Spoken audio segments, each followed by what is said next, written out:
प्यारे विद्यार्थियों, इस वीडियो ਵਿੱਚ ਆਪਾਂ NTSC ਬੇਸਲਾਈਨ ਟੈਸਟ ਦੇ ਸੈਟ ਨਾਲ ਸੰਬੰਧਿਤ ਪ੍ਰਸ਼ਨ ਹੱਲ ਕਰਾਂਗੇ। ਇਸ ਤੋਂ ਪਹਿਲਾਂ ਵਾਲੀ ਵੀਡੀਓ ਵਿੱਚ ਆਪਾਂ ਮੈਂਟਲ ਐਬਿਲਿਟੀ ਨਾਲ ਸੰਬੰਧਿਤ ਪ੍ਰਸ਼ਨ ਹੱਲ ਕਰ ਚੁੱਕੇ ਹਾਂ। 1 ਤੋਂ 15 ਤੱਕ ਆਪਾਂ ਸਾਰੇ ਪ੍ਰਸ਼ਨ ਚੰਗੀ ਤਰ੍ਹਾਂ ਦੇਖੇ ਕਿ ਕਿਵੇਂ ਉਹਨਾਂ ਨੂੰ ਹੱਲ ਕਰਨਾ ਸੀ। ਹੁਣ ਜਿਹੜੇ ਅਗਲੇ 15 ਪ੍ਰਸ਼ਨ ਸੀ ਜਿਹੜੇ ਆਪਣੇ ਵਿਸ਼ੇ ਨਾਲ ਸੰਬੰਧ ਰੱਖਦੇ ਆ, ਉਹ ਆਪਾਂ ਹੁਣ ਡਿਸਕਸ ਕਰਨ ਜਾ ਰਹੇ ਹਾਂ। ਇਸ ਵਿੱਚ ਪਹਿਲੇ ਜਿਹੜੇ 5 ਪ੍ਰਸ਼ਨ ਆ ਉਹ ਸਮਾਜਿਕ ਵਿਗਿਆਨ ਦੇ ਆ, ਅਗਲੇ 5 ਪ੍ਰਸ਼ਨ ਵਿਗਿਆਨ ਦੇ ਆ, ਤੇ ਅਗਲੇ ਲਾਸਟ ਵਾਲੇ 5 ਪ੍ਰਸ਼ਨ ਆਪਣੇ ਕੋਲ ਗਣਿਤ ਦੇ ਹੋਣਗੇ। ਸੋ ਪਹਿਲਾ ਸਵਾਲ ਸੀ ਸਾਡੇ ਕੋਲ, which statement is incorrect in relation with Punjab planes.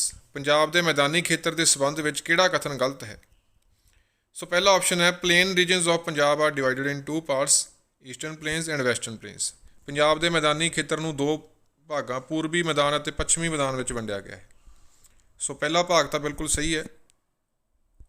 ਫਿਰ ਅਸੀਂ ਦੂਜਾ ਆਪਸ਼ਨ ਦੇਖਦੇ ਹਾਂ, Chaj Doab is the area between river Jhelum and river Sindh.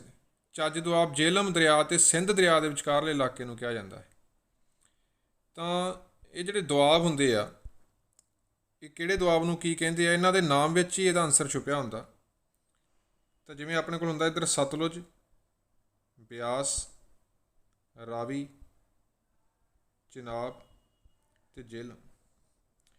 ਤਾਂ ਜਿਹੜਾ ਸਤਲੁਜ ਅਤੇ ਬਿਆਸ ਦੇ ਵਿਚਕਾਰਲਾ ਇਲਾਕਾ, ਇਸ ਨੂੰ ਆਪਾਂ ਕਹਿੰਦੇ ਹਾਂ ਬਿਸਤ ਦੁਆਬ। ਇੱਧਰੋਂ ਬੀ ਆਪਾਂ ਚੱਕ ਲਿਆ ਉੱਧਰੋਂ, ਠੀਕ ਹੈ ਨਾ, BI, ਅਤੇ ਇੱਧਰੋਂ ਆਪਾਂ ਸਤਲੁਜ ਦਾ S ਚੱਕ ਕੇ ਬਿਸਤ ਦੁਆਬ। ਇਹਨਾਂ ਦੇ ਨਾਮ ਵਿੱਚ ਹੀ ਜਿਹੜਾ ਦੁਆਬ ਦਾ ਨਾਮ ਆ ਨਾ, ਇਹਨਾਂ ਦਰਿਆਵਾਂ ਦੇ ਜਿਹੜੇ ਨਾਮ ਆ ਉਹਨਾਂ ਦੇ ਸਮੂਹ ਤੋਂ ਮਿਲ ਕੇ ਹੀ ਬਣਿਆ ਹੁੰਦਾ। ਰਾਵੀ ਅਤੇ ਬਿਆਸ ਦਾ ਜਿਹੜਾ ਇਹਨਾਂ ਦੇ ਵਿਚਕਾਰਲਾ ਜਿਹੜਾ ਇਲਾਕਾ ਹੁੰਦਾ, ਉਸ ਨੂੰ ਆਪਾਂ ਕਹਿੰਦੇ ਹਾਂ ਬਾਰੀ ਦੁਆਬ। ਫਿਰ ਚਿਨਾਬ ਅਤੇ ਰਾਵੀ, ਇਸ ਨੂੰ ਆਪਾਂ ਕਹਿੰਦੇ ਹਾਂ ਰਚਨਾ ਦੁਆਬ। ਅਤੇ ਜੇਹਲਮ ਅਤੇ ਚਿਨਾਬ ਦੇ ਵਿਚਕਾਰਲੇ ਇਲਾਕੇ ਨੂੰ ਆਪਾਂ ਕਹਿੰਦੇ ਹਾਂ ਚੱਜ ਦੁਆਬ, ਜਾਂ ਇੰਗਲਿਸ਼ ਵਿੱਚ ਇਸ ਨੂੰ ਆਪਾਂ ਜੇਜ ਦੁਆਬ ਵੀ ਕਹਿ ਦਿੰਦੇ ਹਾਂ। ਫਿਰ ਆਪਣੀ ਜਿਹੜੀ ਉਹ ਸਿੰਧ ਨਦੀ ਆਉਂਦੀ ਹੈ, ਜੇਹਲਮ ਅਤੇ ਸਿੰਧ ਨਦੀ ਵਿਚਕਾਰਲਾ ਇਲਾਕਾ, ਉਸ ਨੂੰ ਆਪਾਂ ਸਿੰਧ ਸਾਗਰ ਦੁਆਬ ਕਹਿੰਦੇ ਹਾਂ। ਅਤੇ ਪਰ ਇਹ ਜਿਹੜਾ ਕਹਿ ਰਹੇ ਆ ਜੇਹਲਮ ਅਤੇ ਸਿੰਧ ਦੇ ਵਿਚਕਾਰ ਚੱਜ ਦੁਆਬ, ਸੋ ਇਹ ਉੱਤਰ ਗਲਤ ਹੈ, ਕਿਉਂਕਿ ਚੱਜ ਦੁਆਬ ਆ ਜਿਹੜਾ ਉਹ ਚਿਨਾਬ ਅਤੇ ਜੇਹਲਮ ਦੇ ਵਿਚਕਾਰ ਆ, ਚਿਨਾਬ ਅਤੇ ਜੇਹਲਮ ਵਿਚਕਾਰ। ਸੀ ਜਿਹੜਾ CH ਇਹਨਾਂ ਨੇ ਚਿਨਾਬ ਲਈ ਵਰਤਿਆ ਹੋਇਆ, ਅਤੇ ਜੇ ਇਹਨਾਂ ਨੇ ਜਿਹੜੀ ਆ ਉਹ ਜੇਹਲਮ ਲਈ ਵਰਤੀ ਹੋਈ ਹੈ। ਸੋ ਆਪਸ਼ਨ B ਆਪਣੇ ਕੋਲ, ਆਪਾਂ ਇਨਕਰੈਕਟ ਦੱਸਣਾ ਸੀ ਵੀ ਇਹਨਾਂ 'ਚੋਂ ਗਲਤ ਉੱਤਰ ਕਿਹੜਾ। ਸੋ ਆਪਸ਼ਨ B ਆ ਜਾਏਗਾ ਪਹਿਲੇ ਦਾ ਆਪਣੇ ਕੋਲ, ਪਹਿਲੇ ਸਵਾਲ ਦਾ ਜਿਹੜਾ ਆਪਣੇ ਕੋਲ ਆਪਸ਼ਨ ਆਏਗਾ ਉਹ ਆਏਗਾ ਆਪਸ਼ਨ ਨੰਬਰ B। ਆਪਾਂ ਇਨਕਰੈਕਟ ਦੱਸਣਾ ਇਹਨਾਂ 'ਚੋਂ ਗਲਤ ਆਪਸ਼ਨ ਕਿਹੜਾ। ਸੋ ਪਹਿਲੇ ਦਾ ਉੱਤਰ ਆ ਜਾਣਾ ਸੀ B। ਅਗਲੇ ਆਪਸ਼ਨ ਵੀ ਵੈਸੇ ਆਪਾਂ ਦੇਖ ਲੈਂਦੇ ਹਾਂ, from the time period of Akbar the area between 2 reverse was called Doab. ਹਾਂ, ਇਹ ਆਪਾਂ ਨੂੰ ਦੁਆਬ ਦੀ ਡੈਫੀਨੇਸ਼ਨ ਪਤਾ ਹੋਣੀ ਚਾਹੀਦੀ ਹੈ ਕਿ ਮਹਾਰਾਜਾ ਅਕਬਰ ਦੇ ਸਮੇਂ ਤੋਂ ਹੀ 2 ਦਰਿਆਵਾਂ ਦੇ ਵਿਚਕਾਰਲੇ ਇਲਾਕੇ ਨੂੰ ਦੁਆਬਾ ਕਿਹਾ ਜਾਣ ਲੱਗਾ। ਫਿਰ ਬਾਰੀ ਦੁਆਬ ਇਸ ਦਾ area between river Beas and river Ravi. Bari Doab Beas ਦਰਿਆ ਅਤੇ ਰਾਵੀ ਦਰਿਆ ਦੇ ਵਿਚਕਾਰਲੇ ਇਲਾਕੇ ਨੂੰ ਕਿਹਾ ਜਾਂਦਾ ਹੈ। ਤਾਂ ਆਪਾਂ ਜਿਵੇਂ ਕਿ ਪਹਿਲਾਂ ਦੇਖਿਆ ਸੀ ਕਿ ਜਿਹੜਾ ਬਾਰੀ ਆ, ਇੱਥੇ ਆਪਣਾ ਜਿਹੜਾ BA ਬਿਆਸ ਲਈ ਯੂਜ਼ ਹੋਇਆ ਅਤੇ RI ਰਾਵੀ ਲਈ ਯੂਜ਼ ਹੋਇਆ। ਸੋ ਸਹੀ ਆ ਇਹ, ਬਿਆਸ ਅਤੇ ਰਾਵੀ ਵਿਚਕਾਰ ਨੂੰ ਬਾਰੀ ਦੁਆਬ ਹੀ ਕਹਿੰਦੇ ਹਨ। ਫਿਰ ਆਪਾਂ ਦੂਜੇ ਸਵਾਲ 'ਤੇ ਆਉਂਦੇ ਹਾਂ, which of these matters does not come under the family laws. ਇਹਨਾਂ ਵਿੱਚੋਂ ਕਿਹੜਾ ਮਾਮਲਾ ਪਰਿਵਾਰਿਕ ਕਾਨੂੰਨਾਂ ਅਧੀਨ ਨਹੀਂ ਆਉਂਦਾ? ਤਾਂ ਤੁਸੀਂ ਦੇਖੋ, ਇਹ ਕਾਮਨ ਸੈਂਸ ਜੇ ਵਾਲਾ ਹੀ ਕੁਐਸਚਨ ਸੀ। ਇਹਨਾਂ 4 ਆਪਸ਼ਨਾਂ 'ਚ ਤੁਸੀਂ ਦੇਖ ਸਕਦੇ ਹੋ ਕਿ ਕਿਹੜੇ ਪਰਿਵਾਰ ਨਾਲ ਸੰਬੰਧ ਰੱਖਦੇ ਆ। ਸੋ ਜਿਹੜੀ ਆਪਣੀ ਮੈਰਿਜ ਆ, ਡਾਈਵੋਰਸ ਆ, ਇਨਹੈਰੀਟੈਂਸ ਆ, ਜਿਹੜਾ ਆਪਣਾ ਵਿਆਹ ਹੋ ਗਿਆ, ਤਲਾਕ ਹੋ ਗਿਆ, ਵਿਰਾਸਤ ਹੋ ਗਈ, ਇਹ ਸਾਰੇ ਪਰਿਵਾਰ ਨਾਲ ਸੰਬੰਧ ਰੱਖਦੇ ਆ। ਸੋ ਇਹ ਫੈਮਿਲੀ ਲਾਜ਼ ਦੇ ਅੰਡਰ ਆਉਂਦੇ ਆ। ਸੋ ਕਿਹੜਾ ਨਹੀਂ ਆਉਂਦਾ? ਟੈਕਸ ਵਾਲਾ ਜਿਹੜਾ ਆਪਣੇ ਕੋਲ ਹੈਗਾ ਉਹ ਫੈਮਿਲੀ ਲਾਜ਼ ਦੇ ਅੰਡਰ ਨਹੀਂ ਆਉਂਦਾ। ਸੋ ਇਹਦਾ ਆਪਸ਼ਨ ਆ ਜਾਣਾ ਸੀ ਆਪਸ਼ਨ ਨੰਬਰ A। ਫਿਰ ਤੀਜਾ ਪ੍ਰਸ਼ਨ ਹੈ ਆਪਣੇ ਕੋਲ, which of the following factors is most important for determining the climate of a place. ਕਿਸੇ ਸਥਾਨ ਦੇ ਮੌਸਮ ਨੂੰ ਨਿਰਧਾਰਤ ਕਰਨ ਲਈ ਹੇਠ ਲਿਖਿਆਂ ਵਿੱਚੋਂ ਕਿਹੜਾ ਕਾਰਕ ਸਭ ਤੋਂ ਮਹੱਤਵਪੂਰਨ ਹੈ? ਸੋ ਬੱਚਿਓ, ਵੈਸੇ ਤਾਂ ਇਹ ਚਾਰੇ ਹੀ ਜਿਹੜੇ ਆਪਸ਼ਨ ਆ, ਰੇਨਫਾਲ ਭਾਵ ਬਾਰਿਸ਼, ਲੈਟੀਟਿਊਡ ਵਿਤਕਾਰ, ਡਾਇਰੈਕਸ਼ਨ ਆਫ ਵਿੰਡਸ ਪੌਣਾਂ ਦੀ ਦਿਸ਼ਾ ਅਤੇ ਸਮੁੰਦਰ ਦੀ ਦਿਸ਼ਾ, ਇਹ ਚਾਰੇ ਹੀ ਜਿਹੜੇ ਫੈਕਟਰਸ ਆ, ਇਹ ਸਾਰੇ ਜਿਹੜੇ ਆ ਇਹ ਕਿਸੇ ਵੀ ਜਗ੍ਹਾ ਦੇ ਕਲਾਈਮੇਟ ਨੂੰ ਇਹ ਉਹਨਾਂ 'ਤੇ ਇਫੈਕਟ ਪਾਉਂਦੇ ਆ। ਪਰ ਇਹਨਾਂ 'ਚੋਂ ਜਿਹੜਾ ਸਭ ਤੋਂ ਮਹੱਤਵਪੂਰਨ ਜਿਹੜਾ ਆਪਣੇ ਕੋਲ ਕਾਰਕ ਹੈਗਾ ਉਹ ਹੈਗਾ ਲੈਟੀਟਿਊਡ। ਉਹ ਆਪਣੇ ਕੋਲ ਕਿਹੜਾ ਹੈਗਾ? ਲੈਟੀਟਿਊਡ। ਲੈਟੀਟਿਊਡ ਆਪਾਂ ਦੇਖਦੇ ਹਾਂ ਕਿ ਜਿਵੇਂ ਆਪਣੇ ਕੋਲ ਵਿਚਕਾਰ ਜਿਹੜਾ ਹੁੰਦਾ, ਜਿਹੜੀਆਂ ਹੌਰੀਜੋਨਟਲ ਲਾਈਨਸ ਹੁੰਦੀਆਂ ਆਪਣੇ ਕੋਲ ਇਸ ਤਰ੍ਹਾਂ, ਇਹਨਾਂ ਨੂੰ ਆਪਾਂ ਲੈਟੀਟਿਊਡ ਕਹਿੰਦੇ ਹਾਂ। ਤਾਂ ਸਭ ਤੋਂ ਵੱਧ ਇਹੀ ਆਪਣਾ ਜਿਹੜਾ ਮੌਸਮ ਨਿਰਧਾਰਿਤ ਕਰਨ ਵਿੱਚ ਹੈਲਪ ਕਰਦੀਆਂ। ਬਿਲਕੁਲ ਵਿਚਕਾਰ ਆਪਣੇ ਕੋਲ 0 ਡਿਗਰੀ 'ਤੇ ਇਕੁਏਟਰ ਹੁੰਦਾ, ਭੂ ਮੱਧ ਰੇਖਾ, ਤੇ ਇੱਧਰ ਆਪਣੇ ਕੋਲ ਨਾਰਥ ਪੋਲ ਹੁੰਦਾ, ਇੱਧਰ ਸਾਊਥ ਪੋਲ। ਇਕੁਏਟਰ ਤੇ ਆਪਣੇ ਕੋਲ ਸਭ ਤੋਂ ਜ਼ਿਆਦਾ ਗਰਮੀ ਹੁੰਦੀ ਹੈ। ਜਿਵੇਂ ਜਿਵੇਂ ਆਪਾਂ ਇਹ ਇਕੁਏਟਰ ਭਾਵ ਭੂ ਮੱਧ ਰੇਖਾ ਤੋਂ ਦੂਰ ਚਲੇ ਜਾਂਦੇ ਹਾਂ, ਨਾਰਥ ਪੋਲ ਵੱਲ ਜਾਂ ਸਾਊਥ ਪੋਲ ਵੱਲ ਜਾਂਦੇ ਹਾਂ, ਤਾਂ ਆਪਣੇ ਕੋਲ ਜਿਹੜੀ ਗਰਮੀ ਉਹ ਘਟਦੀ ਜਾਂਦੀ ਹੈ। ਆਪਾਂ ਅਕਸਰ ਹੀ ਸੁਣਦੇ ਹਾਂ ਕਿ ਕਿਸੇ ਦੇਸ਼ ਵਿੱਚ ਵੀ ਸਾਰਾ ਸਾਲ ਠੰਡ ਹੀ ਰਹਿੰਦੀ ਹੈ, ਜਾਂ ਕਿਸੇ ਦੇਸ਼ ਵਿੱਚ ਸਾਰਾ ਸਾਲ ਗਰਮੀ ਹੀ ਰਹਿੰਦੀ ਹੈ। ਤਾਂ ਉਹਦਾ ਕਾਰਨ ਇਹੀ ਹੁੰਦਾ ਕਿ ਉਹਨਾਂ ਦਾ ਜਿਹੜਾ ਉਹ ਜਗ੍ਹਾ ਉਹ ਲੈਟੀਟਿਊਡ 'ਤੇ ਡਿਪੈਂਡ ਕਰਦੀ ਹੈ ਕਿ ਉਹ ਕਿੰਨੇ ਡਿਗਰੀ ਲੈਟੀਟਿਊਡ 'ਤੇ ਉਹਨਾਂ ਦੀ ਉਹ ਜਿਹੜਾ ਦੇਸ਼ ਹੈਗਾ। ਸੋ ਸਭ ਤੋਂ ਜਿਹੜਾ ਇਹਨਾਂ 'ਚੋਂ ਮਹੱਤਵਪੂਰਨ ਕਾਰਕ ਸੀਗਾ ਉਹ ਸੀਗਾ ਲੈਟੀਟਿਊਡ, ਕਿਉਂਕਿ ਜੇ ਆਪਾਂ ਇਕੁਏਟਰ ਦੇ ਨੇੜੇ ਆ, ਭੂ ਮੱਧ ਰੇਖਾ ਦੇ ਨੇੜੇ ਆ ਕੋਈ ਦੇਸ਼, ਤਾਂ ਉੱਥੇ ਗਰਮੀ ਜ਼ਿਆਦਾ ਹੋਊਗੀ। ਜਿਵੇਂ ਜਿਵੇਂ ਆਪਾਂ ਭੂ ਮੱਧ ਰੇਖਾ ਤੋਂ ਦੂਰ ਜਾਵਾਂਗੇ ਤਾਂ ਗਰਮੀ ਆਪਣੀ ਘਟਦੀ ਜਾਊਗੀ। ਫਿਰ ਅਗਲਾ ਅਸੀਂ ਆਪਣੇ ਕੋਲ ਚੌਥਾ, ਕੰਸੀਡਰ ਦਾ ਫੋਲੋਇੰਗ ਸਟੇਟਮੈਂਟਸ। ਹੇਠ ਲਿਖੇ ਬਿਆਨਾਂ 'ਤੇ ਗੌਰ ਕਰੋ। 4 ਆਪਸ਼ਨ ਦਿੱਤੇ ਆਪਾਂ ਨੂੰ ABCD। ਆਪਾਂ ਦੱਸਣਾ ਇਹਨਾਂ 'ਚੋਂ ਕਿਹੜੇ ਸਹੀ ਆ, ACD, BC, AC, ABD। ਚਲੋ ਸਾਰੇ ਪੜ੍ਹਦੇ ਹਾਂ ਆਪਾਂ ਇੱਕ ਇੱਕ ਕਰਕੇ। ਸਭ ਤੋਂ ਪਹਿਲਾਂ ਹੈਗਾ ਆਪਣੇ ਕੋਲ ਕਿ ਗੋਆ ਹੈਜ਼ ਹਾਈਐਸਟ ਪਰ ਕੈਪੀਟਾ ਇਨਕਮ। ਗੋਆ ਦੀ ਜਿਹੜੀ ਪ੍ਰਤੀ ਵਿਅਕਤੀ ਆਮਦਨ ਆ ਸਭ ਤੋਂ ਵੱਧ ਹੈ। ਤਾਂ ਬਿਲਕੁਲ ਸਹੀ ਆ ਇਹ। ਜਿਹੜਾ ਗੋਆ ਆਪਾਂ ਦੇਖ ਸਕਦੇ ਹਾਂ ਕਿ ਬਿਲਕੁਲ ਇੱਕ ਛੋਟਾ ਜਿਹਾ ਰਾਜ ਆ। ਸੋ ਉੱਥੇ ਜਿਹੜੀ ਪ੍ਰਤੀ ਵਿਅਕਤੀ ਆਮਦਨ ਹੁੰਦੀ ਆ, ਵੀ ਜੇ ਆਪਾਂ ਕਿਸੇ ਵੀ ਰਾਜ ਦੀ ਕੁੱਲ ਆਮਦਨ ਨੂੰ ਉੱਥੋਂ ਦੀ ਜੇ ਜਨਸੰਖਿਆ ਨਾਲ ਭਾਗ ਕਰ ਦਈਏ ਤਾਂ ਇੱਥੋਂ ਦੀ ਜਨਸੰਖਿਆ ਬਹੁਤ ਘੱਟ ਹੈ। ਤਾਂ ਉਸੇ ਕਾਰਨ ਕਰਕੇ ਜਿਹੜਾ ਇਹ ਆਪਣਾ ਗੋਆ, ਉਹਦੀ ਜਿਹੜੀ ਪ੍ਰਤੀ ਵਿਅਕਤੀ ਆਮਦਨ ਆ ਉਹ ਬਹੁਤ ਜ਼ਿਆਦਾ, ਸਭ ਤੋਂ ਵੱਧ ਹੈ। ਫਿਰ ਦੂਜਾ ਆਪਸ਼ਨ ਸੀਗਾ ਆਪਣੇ ਕੋਲ ਕਿ ਜਿਹੜੀ literacy rate measure the proportion of literate population in the 10 and above age group. ਸਾਖਰਤਾ ਦਰ 10 ਅਤੇ ਇਸ ਤੋਂ ਵੱਧ ਉਮਰ ਸਮੂਹ ਵਿੱਚ ਸਾਖਰਤਾ ਆਬਾਦੀ ਦੇ ਅਨੁਪਾਤ ਨੂੰ ਮਾਪਦੀ ਹੈ। ਤਾਂ ਜਦੋਂ ਆਪਾਂ ਲਿਟਰੇਸੀ ਰੇਟ ਮੈਜ਼ਰ ਕਰਦੇ ਹਾਂ ਤਾਂ ਇਹ 7 ਸਾਲ ਤੋਂ ਜਿਹੜੀ ਵੱਧ ਉਮਰ ਦੇ ਆਪਾਂ ਬੰਦਿਆਂ ਲਈ ਆਪਾਂ ਦੇਖਦੇ ਹੁੰਦੇ ਹਾਂ। ਕਿਸੇ ਵੀ ਦੇਸ਼ ਦੀ ਆਪਾਂ ਜੇ ਲਿਟਰੇਸੀ ਰੇਟ ਆਪਾਂ ਦੇਖਣਾ ਵੀ ਕਿੰਨੇ % ਪੜ੍ਹੇ ਲਿਖੇ ਆ, ਤਾਂ ਆਪਾਂ ਉਹ 7 ਸਾਲ ਤੇ 7 ਸਾਲ ਉਮਰ ਹੋਵੇ ਜਾਂ 7 ਸਾਲ ਤੋਂ ਵੱਧ ਉਮਰ ਹੋਵੇ, ਉਹਨਾਂ ਦੀ ਆਪਾਂ ਜਿਹੜੀ ਪ੍ਰਪੋਰਸ਼ਨ ਦੇਖਣਾ ਹੁੰਦਾ, ਉਹਨਾਂ ਦਾ ਅਨੁਪਾਤ ਦੇਖਣਾ ਹੁੰਦਾ। ਜਿਹੜੀ ਆਪਾਂ ਕਹਿੰਦੇ ਆ ਨਾ ਵੀ ਇਹ ਦੇਸ਼ ਦੀ ਇੰਨੇ, ਆਪਾਂ ਕਹਿੰਦੇ ਆ ਵੀ 70% ਲਿਟਰੇਸੀ ਰੇਟ ਆ, ਵੀ ਇਸ ਰਾਜ ਜਾਂ ਇਸ ਦੇਸ਼ ਵਿੱਚ 70% ਲੋਕ ਪੜ੍ਹੇ ਲਿਖੇ ਆ, ਤਾਂ ਉਹ ਜਿਹੜੇ ਪਰਸੈਂਟੇਜ ਕੱਢਦੇ ਆ ਉਹ ਸਾਰੇ ਲੋਕਾਂ ਦੀ ਨਹੀਂ ਹੁੰਦੀ, ਬਲਕਿ ਸਿਰਫ ਉਹਨਾਂ ਲੋਕਾਂ ਦੀ ਹੁੰਦੀ ਹੈ ਜਿਨ੍ਹਾਂ ਦੀ ਉਮਰ 7 ਸਾਲ ਜਾਂ ਉਸ ਤੋਂ ਵੱਧ ਹੁੰਦੀ ਹੈ। ਸੋ 10 ਦੀ ਜਗ੍ਹਾ ਇੱਥੇ 7 ਆਉਣਾ ਸੀ। ਆਪਸ਼ਨ B ਸਾਡਾ ਗਲਤ ਹੈ। ਆਪਸ਼ਨ B ਤਾਂ ਸਾਡਾ ਗਲਤ ਹੈ। ਅਜੇ ਤੱਕ A ਸਹੀ ਆ, B ਗਲਤ ਆ। ਹੁਣ ਆਪਾਂ C ਦੇਖਦੇ ਹਾਂ। Kerala has a low infant mortality rate because it has adequate provision on the basic health. Kerala ਵਿੱਚ ਬਾਲ ਮੌਤ ਦਰ ਘੱਟ ਹੈ ਕਿਉਂਕਿ ਇੱਥੇ ਮੁੱਢਲੀ ਸਿਹਤ ਬਾਰੇ ਉਚਿਤ ਪ੍ਰਬੰਧ ਹਨ। ਬਿਲਕੁਲ ਸਹੀ ਆ ਇਹ, ਕਿਉਂਕਿ ਕੇਰਲਾ ਜਿਹੜਾ ਇੱਥੋਂ ਦੇ ਜਿਹੜੇ ਪੜ੍ਹੇ ਲਿਖੇ ਲੋਕ ਵੀ ਜ਼ਿਆਦਾ, ਇੱਥੇ ਸਿਹਤ ਦਾ ਵੀ ਬਹੁਤ ਵਧੀਆ ਪ੍ਰਬੰਧ ਆ। ਸੋ ਇੱਥੇ ਜਿਹੜੀ ਬਾਲ ਮੌਤ ਦਰ ਆ ਉਹ ਘੱਟ ਹੈ। ਸੋ C ਆਪਸ਼ਨ ਵੀ ਸਹੀ ਆ ਆਪਣੇ ਕੋਲ। A ਸਹੀ ਆ, B ਗਲਤ ਆ, C ਸਹੀ ਆ। ਫਿਰ ਆਪਾਂ D ਤੇ ਆਉਣੇ ਹਾਂ। In Bihar sex ratio is 963 females per 1000 mails. Bihar ਵਿੱਚ ਲਿੰਗ ਅਨੁਪਾਤ ਪ੍ਰਤੀ 1000 ਮਰਦਾਂ ਪਿੱਛੇ 963 ਔਰਤਾਂ ਹਨ। ਤਾਂ D ਆਪਸ਼ਨ ਗਲਤ ਹੈ। ਬਿਹਾਰ ਦਾ ਜਿਹੜਾ ਲਿੰਗ ਅਨੁਪਾਤ ਹੈ ਉਹ ਜੇ ਆਪਾਂ 2011 ਦੀ ਪੋਪੂਲੇਸ਼ਨ ਦੇ ਅਕੋਰਡਿੰਗ ਦੇਖੀਏ ਤਾਂ ਉਹ 918 ਹੈ। 918 ਔਰਤਾਂ ਹਨ 1000 ਮਰਦਾਂ ਦੇ ਪਿੱਛੇ। ਸੋ ਇਹ 963 ਕਹਿ ਰਹੇ ਆ, ਇਸ ਕਰਕੇ ਗਲਤ ਹੈ। ਸੋ B ਤੇ D ਆਪਸ਼ਨ ਸਾਡੇ ਕੋਲ ਗਲਤ ਸੀ ਤੇ A ਤੇ C ਸਹੀ ਸੀ। ਸੋ A ਤੇ C ਯਾਨੀ ਕਿ ਆਪਾਂ ਆਪਸ਼ਨ C ਤੇ ਟਿਕ ਲਾ ਦੇਵਾਂਗੇ। ਆਪਸ਼ਨ C ਤੇ ਟਿਕ ਲਗਾਉਣੀ ਸੀ, ਜਿਹ 'ਚ ਕਹਿ ਰਹੇ ਆਪਾਂ ਨੂੰ A ਤੇ C। ਸੋ A ਤੇ C ਇਹਦਾ ਆਪਸ਼ਨ ਯਾਨੀ ਕਿ ਆਪਸ਼ਨ C ਆਉਣਾ ਸੀ, A ਐਂਡ C। ਫਿਰ ਆਪਾਂ ਨੈਕਸਟ ਦੇਖਦੇ ਹਾਂ 5ਵਾਂ। On the basis of the following features identify the correct type of governance. ਹੇਠ ਲਿਖੀਆਂ ਵਿਸ਼ੇਸ਼ਤਾਵਾਂ ਦੇ ਆਧਾਰ 'ਤੇ ਸ਼ਾਸਨ ਦੇ ਸਹੀ ਕਿਸਮ ਦੀ ਪਛਾਣ ਕਰੋ। ਤਾਂ ਆਪਾਂ ਨੂੰ ਕੁਝ ਵਿਸ਼ੇਸ਼ਤਾਵਾਂ ਦੱਸੀਆਂ ਹੋਈਆਂ, ਉਹਨਾਂ ਵਿਸ਼ੇਸ਼ਤਾਵਾਂ ਨੂੰ ਆਪਾਂ ਪੜ੍ਹ ਕੇ ਦੱਸਣਾ ਵੀ ਇਹ ਕਿਸ ਤਰ੍ਹਾਂ ਦੀ ਜਿਹੜੀ ਆ ਉਹ ਸ਼ਾਸਨ ਹੋ ਸਕਦਾ। ਕੀ ਉਹ ਰਾਜਤੰਤਰ ਹੋਊਗਾ, ਤਾਨਾਸ਼ਾਹੀ ਹੋਊਗੀ, ਜਾਂ ਲੋਕਤੰਤਰ ਹੋਊਗਾ, ਜਾਂ ਸਾਰੇ ਹੀ ਹੋਣਗੇ। ਚਲੋ ਆਪਾਂ ਪਹਿਲਾਂ ਉਹ ਜਿਹੜੀਆਂ ਵਿਸ਼ੇਸ਼ਤਾਵਾਂ ਹੈਗੀਆਂ ਉਹ ਪੜ੍ਹਦੇ ਹਾਂ। ਪਹਿਲਾ ਹੈਗਾ ਆਪਣੇ ਕੋਲ ਇਟ ਪ੍ਰਮੋਟਸ ਇਕੁਐਲਿਟੀ ਅਮੰਗ ਸਿਟੀਜ਼ਨ। ਇਹ ਨਾਗਰਿਕਾਂ ਵਿੱਚ ਸਮਾਨਤਾ ਨੂੰ ਉਤਸ਼ਾਹਿਤ ਕਰਦਾ ਹੈ। ਇਕੁਐਲਿਟੀ, ਸਮਾਨਤਾ ਆ ਗਿਆ ਪਹਿਲਾਂ। ਫਿਰ ਦੂਜਾ ਹੈਗਾ it enhances the dignity of individuals. ਇਹ ਵਿਅਕਤੀਆਂ ਦੀ ਮਹੱਤਤਾ ਵਧਾਉਂਦਾ ਹੈ। ਫਿਰ it provides the method to resolve conflicts. ਇਹ ਵਿਵਾਦਾਂ ਨੂੰ ਸੁਲਝਾਉਣ ਲਈ ਇੱਕ ਢੰਗ ਪ੍ਰਦਾਨ ਕਰਦਾ ਹੈ। It is people's own government. ਇਹ ਲੋਕਾਂ ਦੀ ਆਪਣੀ ਸਰਕਾਰ ਹੈ। ਤਾਂ ਲੋਕਾਂ ਦੀ ਆਪਣੀ ਸਰਕਾਰ ਆਪਾਂ ਨੂੰ ਪਤਾ, ਨਾਮ ਤੋਂ ਹੀ ਕਲੀਅਰ ਆ, ਲੋਕਾਂ ਦੀ ਆਪਣੀ ਸਰਕਾਰ ਕਿਹੜੀ ਹੁੰਦੀ ਆ, ਲੋਕਤੰਤਰ। ਸੋ ਇਹਦਾ ਜਿਹੜਾ ਆਪਸ਼ਨ ਆ ਜਾਣਾ ਸੀਗਾ ਉਹ ਆਪਸ਼ਨ सी आ जाना सी, डेमोक्रेसी। सो पंजवें जिहड़े प्रश्न का सही उत्तर आना C option number C, democracy. So इस दे नाल ही साडे जिहड़े SS दे आ जिहड़े 5 सवाल 5 प्रश्न अपने वो असी डिस्कस कर लए आ। फिर आपां हुण अगे जिहड़े साइंस दे जिहड़े अगे 5 प्रश्न आ उन्हां वल वधदे हां। सो 6वां साडे कोल देखो प्रश्न किहड़ा, which of the following is not true for an image found by a plane mirror. समतल दर्पण द्वारा बनाए गए प्रतिबिंब लई हेठ लिखे विचों किहड़ा कथन सही है।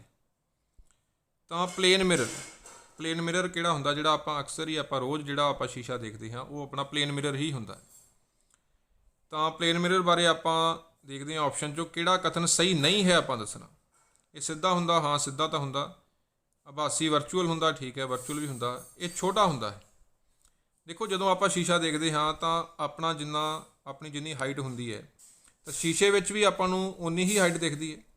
सो ये तो नहीं कह सकते आपां जिहड़ा प्रतिबिंब आ जिहड़ा इमेज आ वो शीशे विच जाके छोटा हो गया। सो ये ऑप्शन अपना गलत है, सही नहीं है। सो आपां सही नहीं है वाले ते ही टिक लगानी है। ऑप्शन सी साडा करैक्ट आना। चौथा ऑप्शन भी आपां देख लैंदे हाँ, it is at the same distance as the object from the mirror. ये उन्नी दूरी ते ही बनता है जिन्नी दूरी ते वस्तु दर्पण के सामने रखी जाती है। तो ये भी बिल्कुल सही है। सो सी ऑप्शन जिहड़ा आना सी वो सही नहीं है। ये छोटा नहीं हुंदा।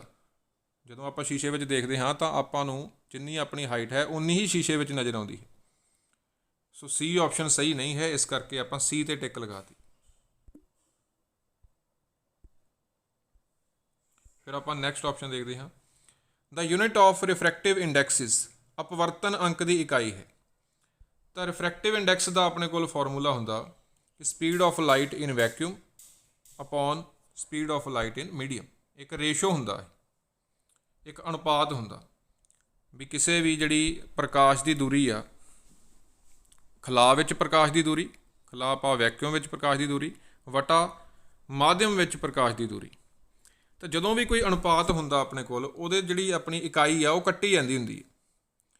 अंश विच भी कुछ इकाई आनी हुंदी है तो हर विच भी वो इकाई नाल इकाई आपां कट्टी जांदी। इस करके कोई इकाई नहीं बचती किसी भी जिहड़ी अनुपात वाली कोई भी अपने कोल क्वांटिटी हुंदी है। सो इसका ऑप्शन डी आना सी, it has no unit. Refractive index एक अनुपात हुंदा, किहदा अनुपात हुंदा, speed of light in vacuum upon speed of light in medium. भाव खला विच प्रकाश की दूरी वटा माध्यम विच प्रकाश की दूरी। सो जदों भी कोई चीज़ अनुपात हुंदी है किसी का तो हमेशा ही उसकी कोई इकाई नहीं हुंदी। तो ऑप्शन डी आना सी। फिर 8वां देखते हाँ, light year is a unit to measure, प्रकाश साल डैश नूं मापण की इकाई है। तो ये आपां एक डायरैक्ट डेफिनेशन ही है, the distance travelled by light in a year. प्रकाश द्वारा एक साल विच तय की दूरी, प्रकाश एक साल विच जिन्नी भी दूरी तय करता है उसनूं आपां लाइट ईयर कहते हैं। तो यह ऑप्शन आना सी, ऑप्शन नंबर ए। फिर 9वां, the rate of change of velocity is called. तो ये भी बिल्कुल डायरैक्ट डेफिनेशन अपने कोल, rate of change of velocity, वेग के परिवर्तन की दर नूं डैश आखदे हन, तो आएगा अपने कोल एक्सलेशन पर वेग। बिल्कुल डायरैक्ट डेफिनेशन आ। जिस तरह अपने कोल हुंदा कि rate of change of displacement वो वेलोसिटी आ जाता, उसी तरह rate of change of velocity अपने कोल आ जाता एक्सलेशन। सो 9th का आना सी सी ऑप्शन। फिर 10th अपने कोल, how much velocity will a body gain in 5 seconds if it is moving with a uniform acceleration of 1 metre per second square. एक वस्तु जो 1 मीटर प्रति सैकेंड स्केयर की दर नाल प्रवेगित हो रही है 5 सैकेंड विच कितना वेग वधा लवेगी। तो ये अपने कोल जिहड़े फॉर्मूले हुंदे आ जिहड़े अपने मोशन नाल संबंध रखते हैं, तो अपने कोल फॉर्मूला लगना सी V बराबर है U प्लस AT। तो आपां V दसना इत्थे कि कितनी वेलोसिटी बॉडी च आ जाऊगी, कितना वेग वधा लूगी। U अपने कोल इत्थे 0 आ, इनीशियल वेलोसिटी जिहड़ी हुंदी है अपने कोल स्टार्टिंग तो रैस्ट ते रही होगी, अब ताई वो 5 सैकेंड विच कुछ ना कुछ वेलोसिटी जिहड़ी आ वो वधाऊगी ना, स्टार्टिंग तो 0 रही होगी। एक्सलेशन कितनी है अपने कोल स्टार्टिंग तो आपां नूं एक्सलेशन कितनी दसी हुई है 1 मीटर पर सैकेंड स्केयर, तो टाइम दसिया आपां नूं 5 सैकेंड। सारे मुल भरते आपां 0 + 5 आ गया, तो 5 आंसर आ गया। इकाई इहदी हुंदी है वेलोसिटी दी मीटर पर सैकेंड। सो ऑप्शन बी आ जाना सी 5 मीटर पर सैकेंड। सो जिहड़े अपने कोल ये 3 ਇਕੁਏਸ਼ਨ ਹੁੰਦੀਆਂ ਮੋਸ਼ਨ ਦੀਆਂ, ਉਹ ਆਪਾਂ ਯਾਦ ਰੱਖਣੀਆਂ। ਉਹ 'ਚੋਂ ਬਿਲਕੁਲ ਆਪਣੀ ਪਹਿਲੀ ਇਕੁਏਸ਼ਨ ਲੱਗ ਗਈ, v ਬਰਾਬਰ ਹੈ u + at। ਸੋ ਇਹਦਾ 10ਵੇਂ ਦਾ ਆਪਸ਼ਨ ਆ ਜਾਣਾ ਸੀ ਆਪਸ਼ਨ ਨੰਬਰ B।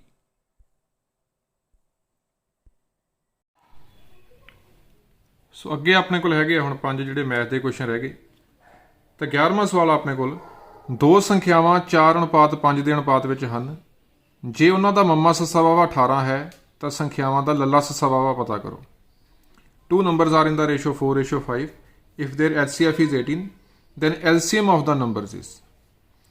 ਤਾਂ ਦੇਖੋ ਦੋ ਸੰਖਿਆਵਾਂ ਜਦੋਂ ਵੀ ਅਨੁਪਾਤ ਵਿੱਚ ਹੁੰਦੀਆਂ ਤਾਂ ਆਪਾਂ ਉਹਨਾਂ ਨੂੰ ਮੰਨ ਲਵਾਂਗੇ 4x ਤੇ 5x। ਮੰਨ ਲਓ ਸੰਖਿਆਵਾਂ 4x ਅਤੇ 5x ਹਨ। ਹੁਣ ਇਹਨਾਂ ਦਾ ਆਪਾਂ ਨੂੰ ਮੰਮਾ ਸੱਸਾ ਵਾਵਾ ਦਿੱਤਾ ਹੋਇਆ 18, ਯਾਨੀ ਕਿ ਮੰਮਾ ਸੱਸਾ ਵਾਵਾ ਭਾਵ HCF ਜਿਹਨੂੰ ਕਹਿੰਦੇ ਆ, ਉਹ 4x ਤੇ 5x ਦਾ ਕਿੰਨਾ ਦਿੱਤਾ ਹੋਇਆ ਆਪਾਂ ਨੂੰ 18। ਮੰਮਾ ਸੱਸਾ ਵਾਵਾ ਹੁੰਦਾ ਕੀ ਆ, ਦੋ ਸੰਖਿਆਵਾਂ ਵਿਚਕਾਰ ਸਾਂਝਾ ਗੁਣਨਖੰਡ।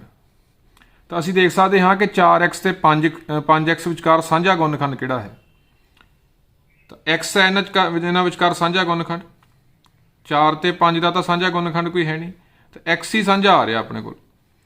ਤਾਂ ਇਹ ਯਾਨੀ ਕਿ x ਆ ਗਿਆ ਆਪਣੇ ਕੋਲ, ਇੱਥੋਂ x ਬਰਾਬਰ 18 ਮਿਲ ਗਿਆ। ਇਹ ਆਪਾਂ ਪ੍ਰਸ਼ਨ ਅਨੁਸਾਰ ਰੱਖਤਾ ਨਾ, ਅਕੋਰਡਿੰਗ ਟੂ ਕੁਐਸਚਨ ਵੀ ਇਹਨਾਂ ਦਾ ਮੰਮਾ ਸੱਸਾ ਵਾਵਾ ਇਹਨਾਂ ਦਿੱਤਾ 18।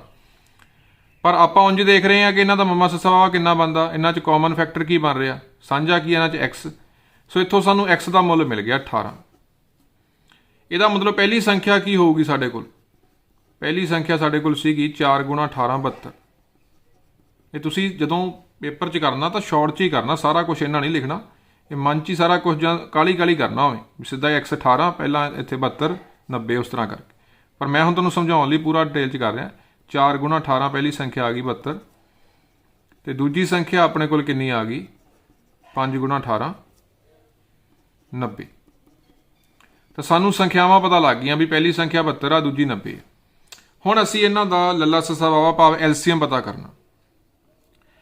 ਤਾਂ LCM ਪਤਾ ਕਰਨ ਦੇ ਦੋ ਮੈਥਡ ਆ ਸਾਡੇ ਕੋਲ, ਜਾਂ ਤਾਂ ਇਸ ਤਰ੍ਹਾਂ ਕਰਕੇ 72 ਤੇ 90 ਦਾ LCM ਪਤਾ ਕਰ ਲਈਏ। ਚਲੋ ਦੋਵੇਂ ਮੈਥਡ ਨਾਲ ਹੀ ਤੁਹਾਨੂੰ ਦੱਸ ਦੇਣਾ। ਇੱਕ ਤਾਂ ਇਹ ਮੈਥਡ ਹੁੰਦਾ LCM ਦਾ, 72 ਤੇ 90 ਆਪਾਂ ਦੇਖਣਾ ਸਾਂਝਾ ਪਾੜਾ ਕਿਹੜੇ 'ਚ ਆਉਂਦੇ ਆ।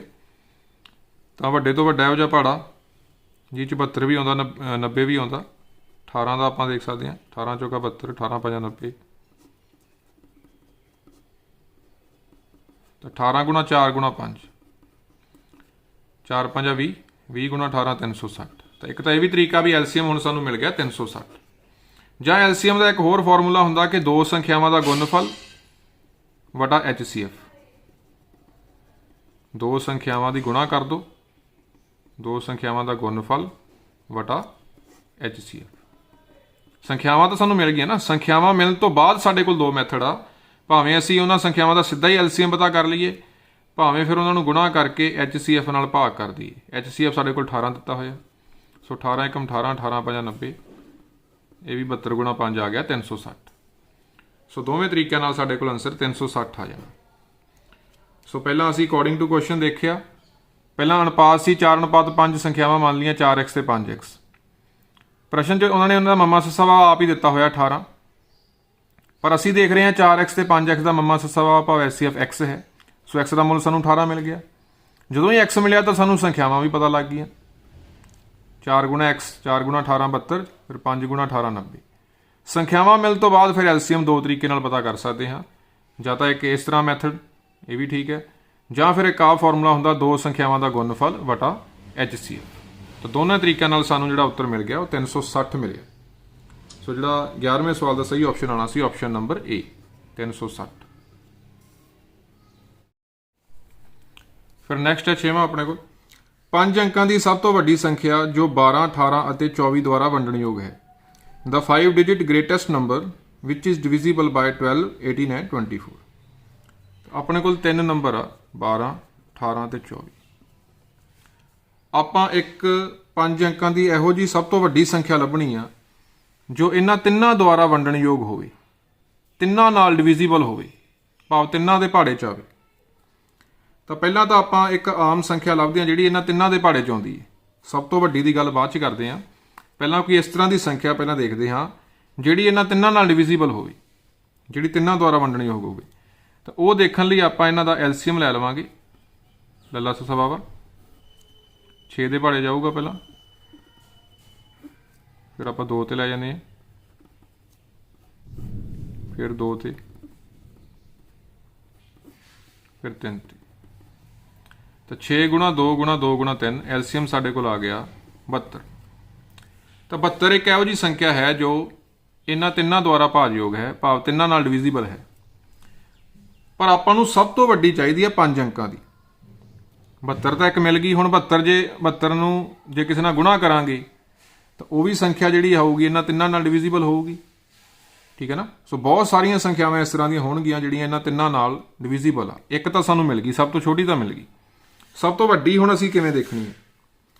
ਤਾਂ 5 ਅੰਕਾਂ ਦੀ ਸਭ ਤੋਂ ਵੱਡੀ ਸੰਖਿਆ ਵੈਸੇ ਕਿਹੜੀ ਹੁੰਦੀ ਆ? ਉਹ ਆਪਣੇ ਕੋਲ ਹੁੰਦੀ ਆ 99999। ਸੋ ਆਪਾਂ ਦੇਖਾਂਗੇ, ਆਪਾਂ ਇਹਨੂੰ 72 ਨਾਲ ਭਾਗ ਕਰਕੇ ਦੇਖਦੇ ਹਾਂ ਕਿ ਕੀ ਪਹਿਲਾਂ ਇਹ 72 ਦੇ ਪਹਾੜੇ 'ਚ ਆਉਂਦੀ, ਕੀ ਇਹ 72 ਨਾਲ ਭਾਜਯੋਗ ਹੈ। ਉੱਥੋਂ ਸਾਨੂੰ ਪਤਾ ਲੱਗ ਜਾਏਗਾ ਰਿਮਾਈਂਡਰ ਤੋਂ ਹੀ ਕਿ ਜੇ ਇਹ ਨਹੀਂ ਆਉਂਦੀ ਤਾਂ ਹੋਰ ਕਿਹੜੀ ਸੰਖਿਆ ਫਿਰ ਆਊਗੀ ਜਿਹੜੀ 72 ਨਾਲ ਪੂਰੀ ਤਰ੍ਹਾਂ ਭਾਜ ਹੋ ਜਾਵੇ। ਤਾਂ ਆਪਾਂ ਹੁਣ ਐਲਸੀਐਮ ਨੂੰ ਇਹ 99999 ਨਾਲ ਭਾਗ ਕਰਨ ਲੱਗੇ।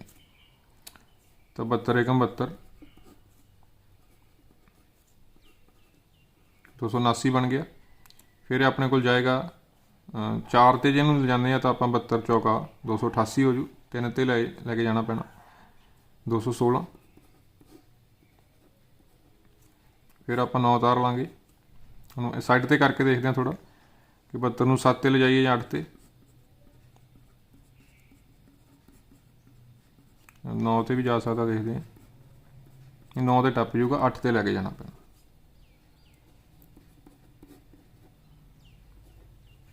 ਫਿਰ 9 ਆ ਗਿਆ ਆਪਣੇ ਕੋਲ, ਫਿਰ ਆਪਣਾ ਉਹੀ 8 ਤੇ ਜਾਊਗਾ।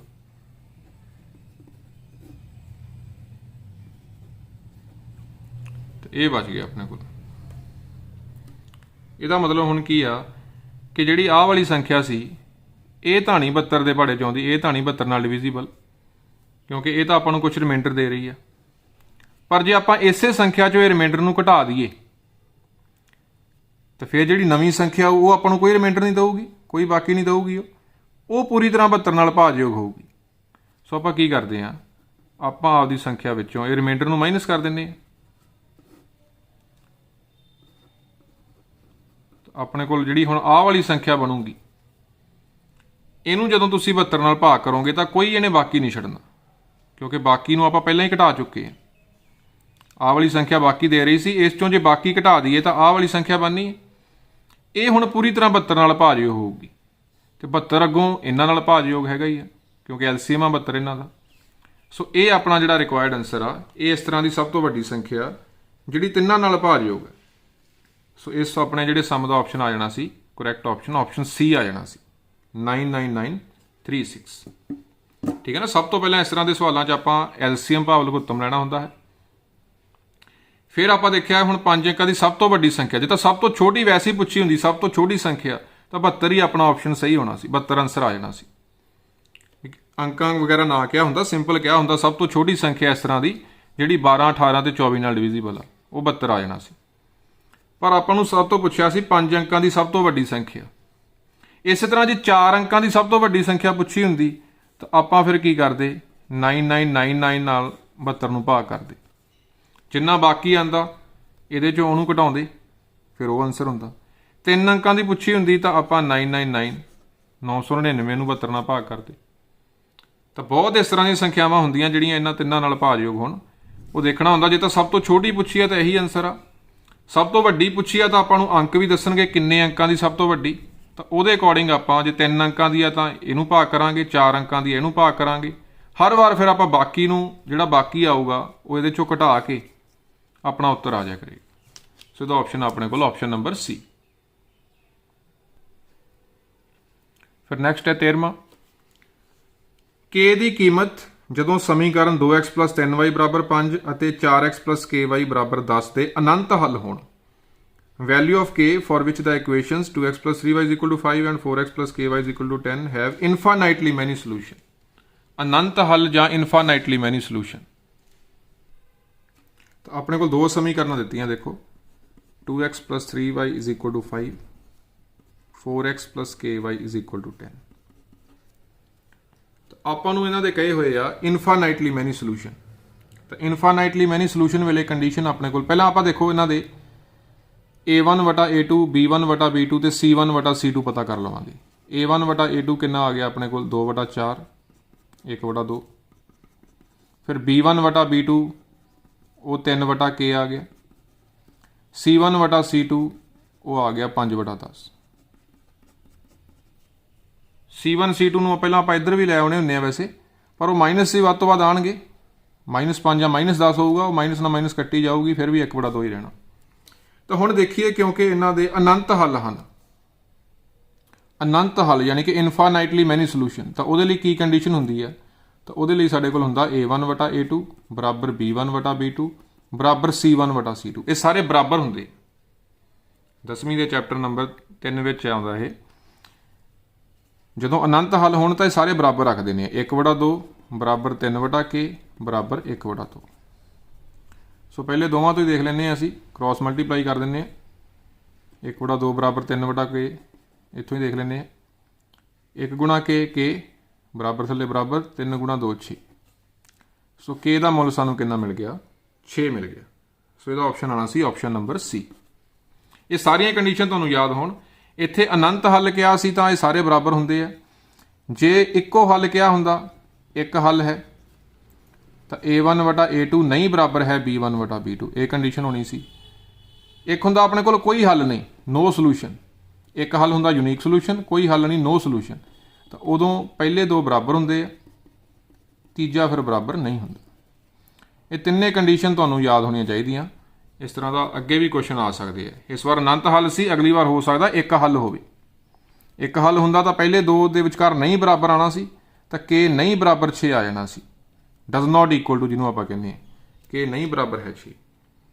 ਸੋ ਇਹ ਬਾਕੀ ਕੰਡੀਸ਼ਨ ਵੀ ਤੁਸੀਂ ਇੱਥੋਂ ਯਾਦ ਕਰ ਲੈਣੀ ਆ।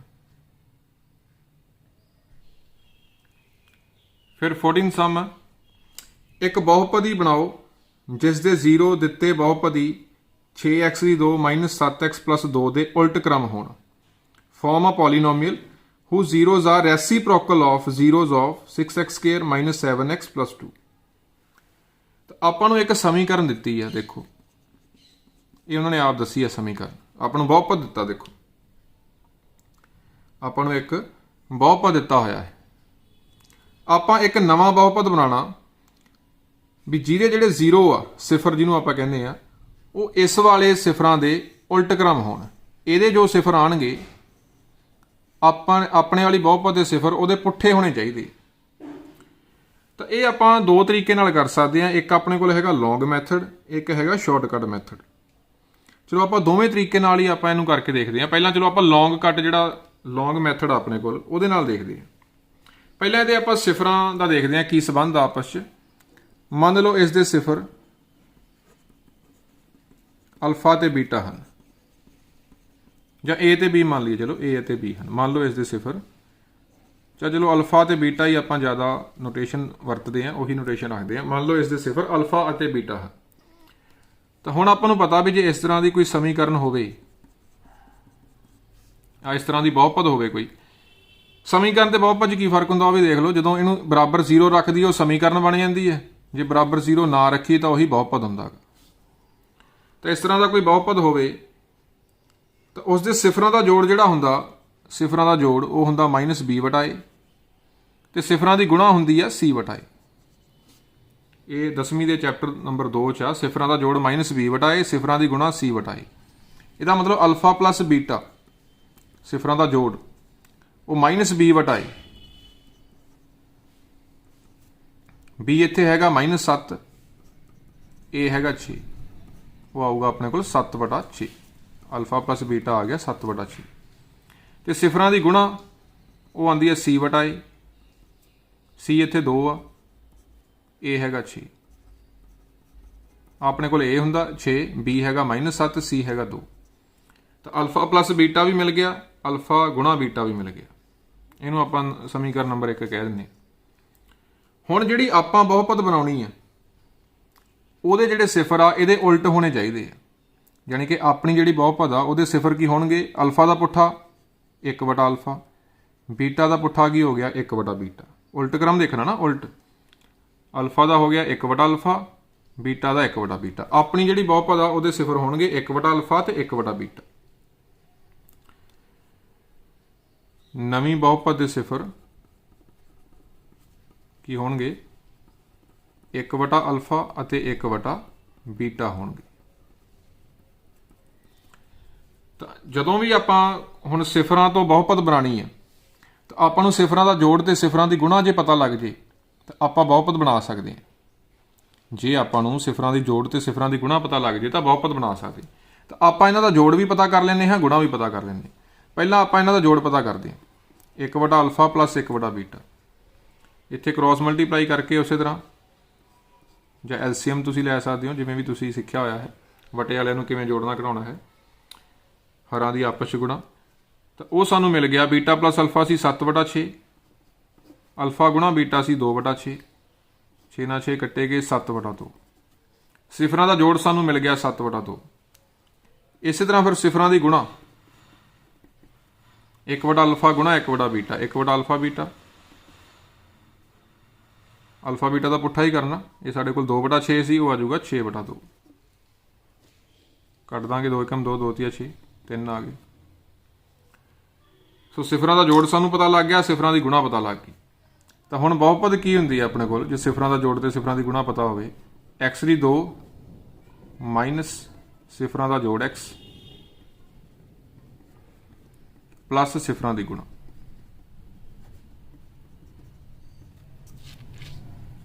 तो सिफरां का जोड़ सानू कितना पता लग गया 7/2। तो सिफरां की गुणा वो साडे कोल आ गई है 3। तो हुण जे आपां थल्ले एलसीएम लै लईए, ये थल्ले 1 ला दो, ये थल्ले भी 1। तो 2x दी 2 माइनस 7x प्लस 6। तो ये साडे कोल जिहड़ी बहुपद आ गई है।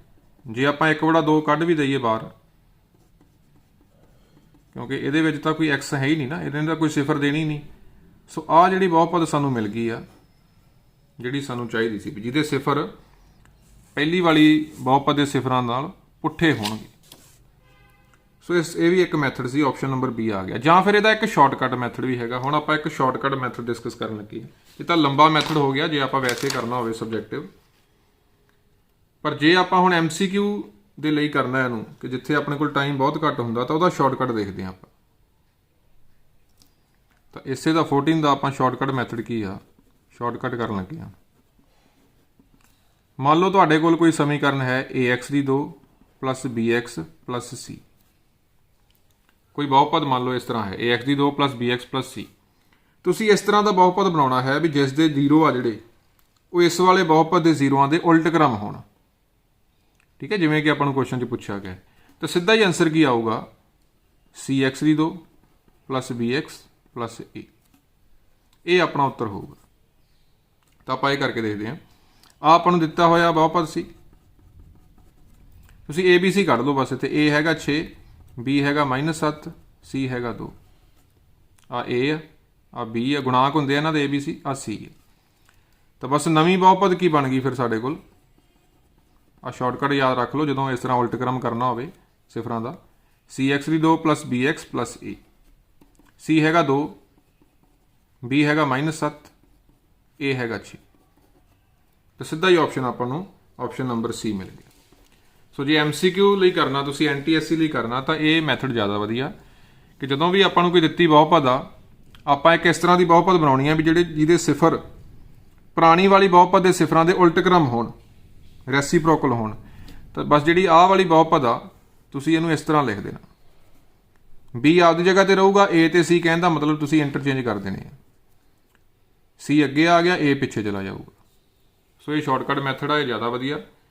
ਇਹਦੇ ਨਾਲ ਆਪਣਾ ਆਪਸ਼ਨ ਆ ਗਿਆ C। ਅੱਗੇ ਹੁਣ ਆਪਾਂ ਦੇਖਦੇ ਹਾਂ 15 ਸਮ। ਇੱਕ ਜਾਰ ਵਿੱਚ 24 ਬੰਟੇ ਹਨ, ਉਹਨਾਂ ਵਿੱਚੋਂ ਕੁਝ ਹਰੇ ਤੇ ਕੁਝ ਨੀਲੇ ਹਨ। ਜੇ ਇੱਕ ਬੰਟੇ ਨੂੰ ਜਾਰ ਤੋਂ ਅਚਾਨਕ ਬਾਹਰ ਕੱਢਿਆ ਗਿਆ ਹੈ ਤਾਂ ਇਸ ਬੰਟੇ ਦੇ ਹਰੇ ਹੋਣ ਦੀ ਸੰਭਾਵਨਾ 2/3 ਹੈ। शीशी ਵਿੱਚ ਨੀਲੇ ਬੰਟਿਆਂ ਦੀ ਗਿਣਤੀ ਲੱਭੋ। A jar contains 24 marbles. Some are green and some are blue. If a marble is drawn at random from the jar, the probability that it is green is 2/3. Find the number of blue marbles in the jar. ਤਾਂ ਕੁੱਲ ਬੰਟੇ ਅਸੀਂ ਦੇਖਦੇ ਹਾਂ ਕਿੰਨੇ ਦਿੱਤੇ ਆ। Total marbles 24। Total marbles ਹੈਗੇ 24। ਇੱਕ ਬੰਟੇ ਨੂੰ ਅਚਾਨਕ ਕੱਢਿਆ ਤੇ ਉਹਦੇ ਹਰੇ ਹੋਣ ਦੀ ਸੰਭਾਵਨਾ, ਇੱਕ ਬੰਟੇ ਦੇ ਹਰੇ ਹੋਣ ਦੀ ਸੰਭਾਵਨਾ, ਇਹਨੂੰ ਆਪਾਂ ਪੀ ਪਾ ਲਵਾਂਗੇ। ਪੀ ਮਤਲਬ ਪ੍ਰੋਬੇਬਿਲਿਟੀ, ਪੰਜਾਬੀ ਸੰਭਾਵਨਾ ਕਹਿੰਦੇ ਆ, ਇੰਗਲਿਸ਼ ਵਿੱਚ ਪ੍ਰੋਬੇਬਿਲਿਟੀ। ਪੀ ਹਰਾ ਬੰਟਾ ਉਹ ਕਿੰਨੀ ਦਿੱਤੀ ਹੈ ਆਪਾਂ ਨੂੰ 2/3। ਤਾਂ ਨੀਲੇ ਬੰਟਿਆਂ ਦੀ ਗਿਣਤੀ ਲੱਭਣੀ ਹੈ। ਨੀਲੇ ਬੰਟਿਆਂ ਦੀ ਗਿਣਤੀ ਅਸੀਂ ਪਤਾ ਕਰਨੀ ਹੈ। ਤਾਂ ਇਹ ਸਵਾਲ ਨੂੰ ਕਰਨ ਦੇ ਆਪਣੇ ਕੋਲ 2-3 ਮੈਥਡ ਹੈਗੇ ਆ, ਜਿਵੇਂ ਮਰਜ਼ੀ ਕਰ ਸਕਦੇ ਆ। ਤਾਂ ਸੰਭਾਵਨਾ ਦਾ ਯਾਨੀ ਕਿ ਪ੍ਰੋਬੇਬਿਲਿਟੀ ਦਾ ਪਹਿਲਾਂ ਕੀ ਫਾਰਮੂਲਾ ਹੁੰਦਾ ਸਾਡੇ ਕੋਲ? ਪ੍ਰੋਬੇਬਿਲਿਟੀ ਦਾ ਜਾਂ ਸੰਭਾਵਨਾ ਦਾ ਕੀ ਫਾਰਮੂਲਾ ਹੁੰਦਾ? ਅਨੁਕੂਲ ਪਰਿਣਾਮ ਵਟਾ ਕੁੱਲ ਪਰਿਣਾਮ। ਅਨੁਕੂਲ ਪਰਿਣਾਮਾਂ ਦੀ ਸੰਖਿਆ ਵਟਾ ਕੁੱਲ ਪਰਿਣਾਮਾਂ ਦੀ ਸੰਖਿਆ। ਅਨੁਕੂਲ ਪਰਿਣਾਮ ਮਤਲਬ ਵੀ ਜਿਸ ਦੀ ਸੰਭਾਵਨਾ ਆਪਾਂ ਨੂੰ ਪੁੱਛੀ ਗਈ ਹੈ ਉਹ ਵਾਲੇ ਕਿੰਨੇ, ਵੀ ਜੇ ਹਰੇ ਦੀ ਸੰਭਾਵਨਾ, ਹਰੇ ਬੰਟੇ ਦੀ ਸੰਭਾਵਨਾ ਦੀ ਗੱਲ ਹੋ ਰਹੀ ਹੈ ਤਾਂ ਹਰੇ ਵਾਲੇ ਕਿੰਨੇ ਅਨੁਕੂਲ ਹੋਣਗੇ। ਕੁੱਲ ਮਤਲਬ ਵੀ ਕੁੱਲ ਬੰਟੇ ਕਿੰਨੇ। ਤਾਂ ਸੰਭਾਵਨਾ ਆਪਾਂ ਨੂੰ ਹੁਣ ਦੇਖੀਏ, ਹਰੇ ਬੰਟੇ ਦੀ 2/3 ਦਿੱਤੀ ਹੈ, ਇੱਥੇ 2/3 ਭਰ ਦਿੰਦੇ ਹਾਂ। ਅਨੁਕੂਲ ਪਰਿਣਾਮ ਆਪਾਂ ਲੱਭ ਲੈਂਦੇ ਹਾਂ। ਅਨੁਕੂਲ ਮਤਲਬ ਹਰੇ ਬੰਟਿਆਂ ਦੀ ਸੰਖਿਆ। ਅਨੁਕੂਲ ਪਰਿਣਾਮ ਹਰੇ ਬੰਟਿਆਂ ਦੀ ਸੰਖਿਆ। ਕੁੱਲ ਪਰਿਣਾਮ ਕਿੰਨੇ ਆ? 24। ਇੱਥੋਂ ਆਪਾਂ ਕ੍ਰਾਸ ਮਲਟੀਪਲਾਈ ਕਰਕੇ ਵੀ ਕਰ ਸਕਦੇ ਹਾਂ, ਜਾਂ 24 ਨੂੰ ਸਿੱਧਾ ਇੱਧਰ ਲੈ ਜਾਈਏ, ਜਿਵੇਂ ਮਰਜ਼ੀ ਕਰ ਲਈਏ।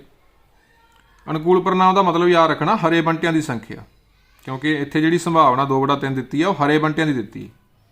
ਤਾਂ ਅਨੁਕੂਲ ਪਰਿਣਾਮ ਦਾ ਮਤਲਬ ਹੈ ਹਰੇ ਬੰਟਿਆਂ ਦੀ ਸੰਖਿਆ। ਸੋ ਜੇ ਆਪਾਂ 24 ਨੂੰ ਇੱਧਰ ਲੈ ਜਾਈਏ, 2/3 ਇੱਧਰ ਭਾਗ 'ਚ, ਇੱਧਰ ਗੁਣਾ 'ਚ ਆ ਜਾਊਗਾ। ਅਨੁਕੂਲ ਪਰਿਣਾਮ ਸਾਨੂੰ ਮਿਲ ਜਾਣਗੇ, ਭਾਵ ਹਰੇ ਬੰਟਿਆਂ ਦੀ ਸੰਖਿਆ ਮਿਲ ਜੂਗੀ। ਇਹ ਕਟਿੰਗ ਕਰਕੇ 16 ਮਿਲ ਗਿਆ। ਅਨੁਕੂਲ ਪਰਿਣਾਮ ਕੀ ਸੀ ਸਾਡੇ ਕੋਲ? ਹਰੇ ਬੰਟਿਆਂ ਦੀ ਸੰਖਿਆ। ਸਾਡੇ ਕੋਲ ਹਰੇ ਬੰਟਿਆਂ ਦੀ ਸੰਖਿਆ ਸਾਨੂੰ ਮਿਲ ਗਈ ਹੈ। 24 ਵਿੱਚੋਂ ਬੰਟੇ ਹਰੇ ਕਿੰਨੇ ਆ? 16। ਪਰ ਪੁੱਛੇ ਕਿਹੜੇ ਆ ਉਹਨਾਂ ਨੇ ਲਾਸਟ ਵਿੱਚ? ਨੀਲੇ ਬੰਟੇ। ਤਾਂ ਨੀਲੇ ਫਿਰ ਕਿੰਨੇ ਹੋ ਜਾਣਗੇ? 24 ਚੋਂ 16 ਘਟਾ ਦਿਓ, 8 ਰਹਿ ਗਏ। ਨੀਲੇ ਆਪਣੇ ਕੋਲ ਕਿੰਨੇ ਰਹਿ ਗਏ? 8 ਬੰਟੇ। ਹੋਰ ਵੀ ਇਹਨੂੰ ਕਰਨ ਦੇ ਅਲੱਗ-ਅਲੱਗ ਮੈਥਡ ਹੈਗੇ ਆ, ਆਪਸ਼ਨ ਚੋਂ ਵੀ ਕਰ ਸਕਦੇ ਆ। ਦੇਖੋ, ਇੱਕ ਤਾਂ ਇਹ ਮੈਥਡ ਹੋ ਗਿਆ ਫਾਰਮੂਲਾ ਬੇਸ, ਵੈਲਿਊਜ਼ ਭਰੋ ਤੇ ਕੈਲਕੂਲੇਸ਼ਨ ਨਾਲ ਅਨੁਕੂਲ ਪਰਿਣਾਮ ਭਾਵ ਹਰੇ ਬੰਟਿਆਂ ਦੀ ਸੰਖਿਆ ਮਿਲ ਗਈ। ਹਰਿਆਂ ਤੋਂ ਬਾਅਦ ਚ ਨੀਲੇ ਕੱਢ ਲਏ। ਜਾਂ ਹੋਰ ਕਿਵੇਂ ਕਰ ਸਕਦੇ ਆ? ਦੇਖੋ, ਹਰੇ ਬੰਟੇ ਦੀ ਸੰਭਾਵਨਾ 2/3 ਹੈ, ਤਾਂ ਨੀਲੇ ਦੀ ਕਿੰਨੀ ਹੋਊਗੀ? ਨੀਲਾ ਬੰਟਾ ਨਿਕਲਣ ਦੀ ਸੰਭਾਵਨਾ ਕਿੰਨੀ ਹੋਊਗੀ? 1 ਚੋਂ 2/3 ਘਟਾ ਦਾਂਗੇ, ਕਿਉਂਕਿ ਕੁੱਲ ਸੰਭਾਵਨਾ 1 ਹੁੰਦੀ ਨਾ ਆਪਣੇ ਕੋਲ। ਜਾਂ ਤਾਂ ਬੰਟੇ ਨੇ ਹਰੇ ਹੋਣਾ ਜਾਂ ਨੀਲਾ ਹੋਣਾ, 1 ਹੀ ਹੋਣਾ। ਸੋ ਜੇ ਹਰੇ ਦੀ 2/3 ਆ, ਨੀਲਾ ਪਤਾ ਕਰਨਾ, ਤਾਂ 1 ਵਿੱਚੋਂ 2/3 ਘਟਾ ਦਿਓ, ਕ੍ਰਾਸ ਮਲਟੀਪਲਾਈ ਕਰ ਦਿਓ, ਐਲਸੀਐਮ ਜਿਵੇਂ ਵੀ ਤੁਸੀਂ ਸਿੱਖਿਆ ਹੋਇਆ 1/3। ਹੁਣ ਨੀਲੇ ਬੰਟੇ ਦੀ ਸੰਭਾਵਨਾ 1/3 ਹੈ, ਤਾਂ ਹੁਣ ਭਾਵੇਂ ਆਪਸ਼ਨ ਤੋਂ ਅਸੀਂ ਸਿੱਧਾ ਵੀ ਪਤਾ ਕਰ ਸਕਦੇ ਹਾਂ। ਆਪਸ਼ਨ ਤੋਂ ਦੇਖ ਕੇ ਅਸੀਂ ਦੇਖ ਸਕਦੇ ਹਾਂ ਵੀ ਨੀਲੇ ਬੰਟੇ ਕਿੰਨੇ ਹੋਣਗੇ। ਆਪਸ਼ਨ ਤੋਂ ਵੀ ਆਈਡੀਆ ਲਾ ਸਕਦੇ ਹਾਂ ਕਿ ਨੀਲੇ ਬੰਟੇ ਕਿੰਨੇ ਹੋਣਗੇ, ਕਿ ਕਿਹਨੂੰ 24 ਨਾਲ ਭਾਗ ਕਰੀਏ, ਕਿਹੜੀ ਚੀਜ਼ ਨੂੰ 24 ਨਾਲ ਭਾਗ ਕਰੀਏ ਕਿ ਸਾਡੇ ਕੋਲ 1/3 ਉੱਤਰ ਆ ਜਾਏ। ਨੀਲੇ ਬੰਟੇ ਦੀ ਸੰਭਾਵਨਾ ਅਸੀਂ ਪਤਾ ਕਰ ਲਈ ਹੈ ਨਾ, ਨੀਲੇ ਬੰਟੇ ਦੀ ਸੰਖਿਆ ਪਤਾ ਕਰਨੀ ਹੈ। ਤਾਂ ਕਿਹਨੂੰ 24 ਨਾਲ ਭਾਗ ਕਰੀਏ 1/3 ਆਵੇ। ਆਪਸ਼ਨ ਤੋਂ ਵੀ ਭਰ ਕੇ ਦੇਖ ਸਕਦੇ ਹਾਂ, ਤਾਂ ਸਾਨੂੰ ਆਸਾਨੀ ਨਾਲ ਪਤਾ ਲੱਗ ਜਾਏਗਾ ਕਿ 8 ਨੂੰ ਜੇ 24 ਨਾਲ ਭਾਗ ਕਰਾਂਗੇ ਤਾਂ 1/3 ਆਊਗਾ। ਸੋ ਉੱਥੋਂ ਵੀ ਸਾਨੂੰ ਪਤਾ ਲੱਗ ਜੂ ਵੀ ਆਪਸ਼ਨ ਤੋਂ ਕਿ ਨੀਲੇ ਬੰਟੇ ਕਿੰਨੇ ਹੋਣਗੇ, ਆਪਣੇ ਕੋਲ 8 ਹੋਣਗੇ। ਹੋਰ ਵੀ 2-3 ਤਰੀਕੇ ਹੈਗੇ ਆ ਵੀ ਕੁੱਲ 24 ਬੰਟੇ ਸੀ। ਦੇਖੋ, ਆਪਣੇ ਕੋਲ ਹਰੇ ਬੰਟੇ ਨਿਕਲਣ ਦੀ ਸੰਭਾਵਨਾ 2/3 ਹੈ।